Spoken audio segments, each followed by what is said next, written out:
mu gicuku kinishye cyo ku itariki ya 23 Nyakanga uyu mwaka. Indege nini cyane y'imitwaro itwara ibiro bibarirwa mu matona magana yahagurutse ku kibuga kibanga cya gisirikare mu butayu bwa Leta Zunze Ubumwe z'Abarabu yerekeza mu murwa mukuru wa Repubulika Iharanira Demokarasi ya Kongo, Kinshasa. Iyi ndege ntiyari itwaye imfashanyo cyangwa imiti, ahubwo birakekwa ko yari yikoreye ibikoresho biremereye bya gisirikare. Kuki igihugu cy'Abarabu gikomeje kohereza Kinshasa intwaro zidasanzwe kandi mu rwihisho?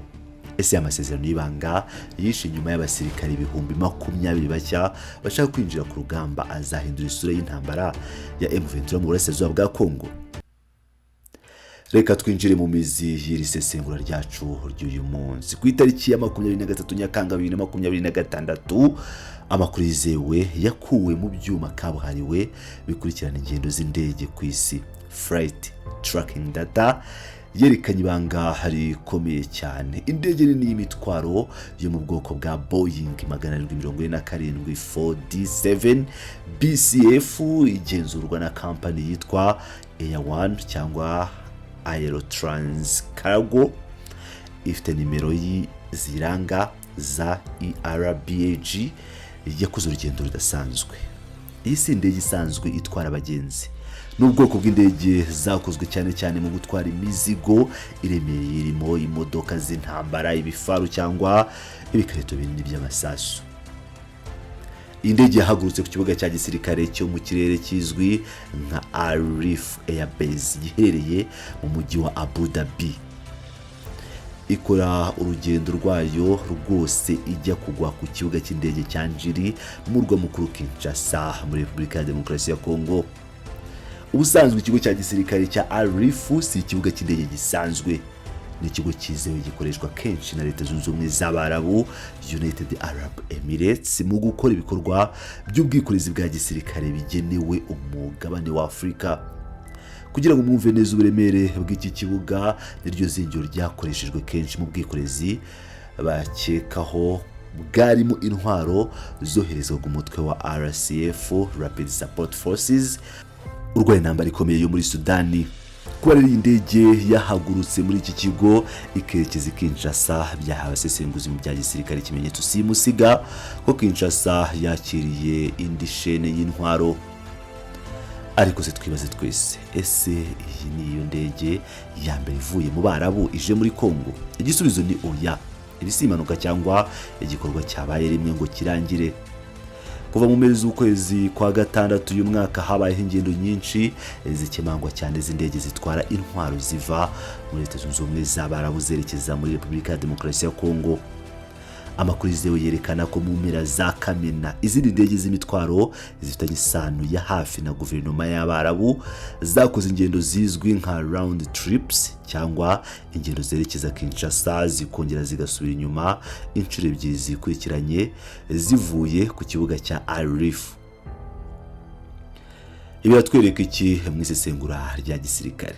Biratwereka ko hagati ya Kinshasa na Abu Dhabi hamaze kubakwa icyo twakwita ikiraro cy'ikirere cyangwa air bridge, mu rwego rwo gukomeza kugemurira ingabo za FARDC ibikoresho bitagira ingano ndetse no gushyigikira ubushobozi bwazo ku rugamba. Kinshasa irimo kugerageza amayeri yose ashoboka igura intwaro mu Bushinwa, muri Turukiya, kandi ubyeruye ko no mu gihugu cy'Abarabu hasigaye ari isoko rikomeye ku ngabo za FARDC zananiwe gukemura ikibazo cya M23. Reka tubaze ikibazo nyamukuru buri wese agomba kuba yibaza: kuki Leta Zunze Ubumwe z'Abarabu ziyemeje kwinjira muri uyu mukino?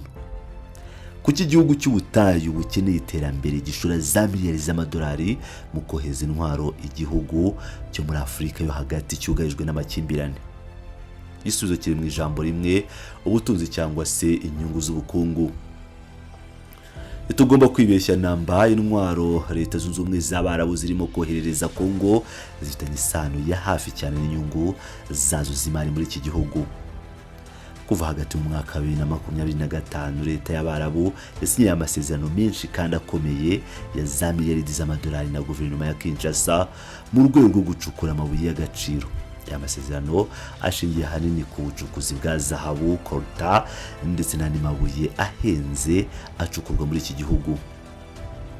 Muri politiki mpuzamahanga, iyo ushoye imari ingana gutya mu gihugu kiri mu ntambara, uba ugomba no gushaka uburyo bwo kurinda ishoramari ryawe.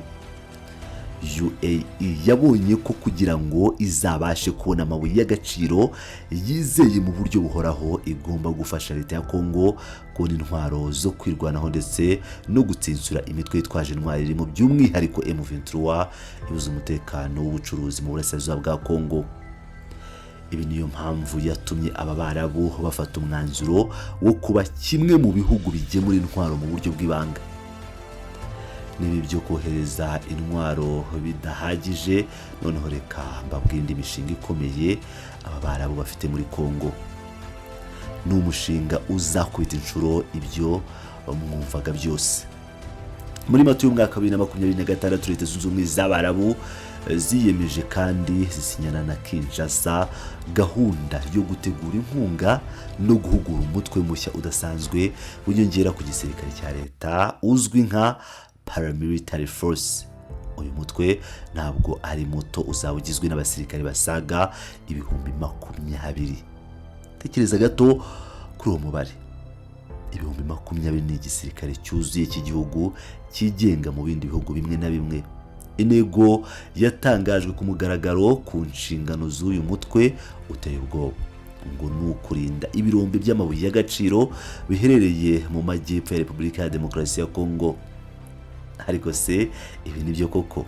Abasesenguzi ba politiki y'akarere bemeza ko iyi ari inkuru yo kujijisha, no kuvuga cover story, gutoza abantu 20,000 bagahabwa intwaro zikomeye zituruka i Abu Dhabi. Bishobora kuvuga ko uyu mutwe uzifashishwa nk'ingabo zinyongera ku rugamba rwo guhangana M23 mu ntara ya Kivu y'Amajyaruguru n'Amajyepfo.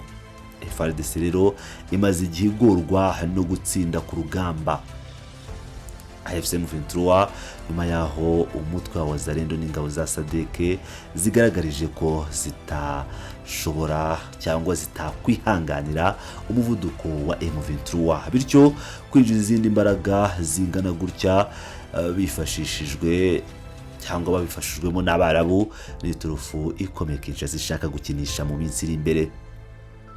Ntidushobora gusoza isesengura tutarebye ishusho ngari y'isi Geopolitics. Kuba igihugu cy'Abarabu kiri gukora ibi byose ntikibikora cyonyine cyangwa ngo kibe kirimo kwitambika ibihugu bikomeye, ahubwo uku kwiyegereza Kongo gukozwe na United Arab Emirates kugenda guhura neza cyane n'umurongo mushya wa politike y'ububanyi n'amahanga ya Leta Zunze Ubumwe za Amerika muri Kongo. Ikigo cy'Abanyamerika gisesengura iby'umutekano kizwi nka CTP cyangwa Critical Threats Project cyemeje ko uyu mubano ukura umunsi ku wundi hagati ya Kongo na Leta Zunze Ubumwe z'Abarabu, ukaba ukingiwe ikibaba na Leta Zunze Ubumwe za Amerika. Amerika irashaka kubuza Uburusiya ndetse n'Ubushinwa kwikubira amabuye y'agaciro ya Kongo nka cobalt na uranium. Ikabihibikana ngo ishyigikire ibihugu by'inshuti zayo nka UAE ngo bibe byaba ari byo byiganza mu ishoramari ry'amabuye y'agaciro i Kinshasa.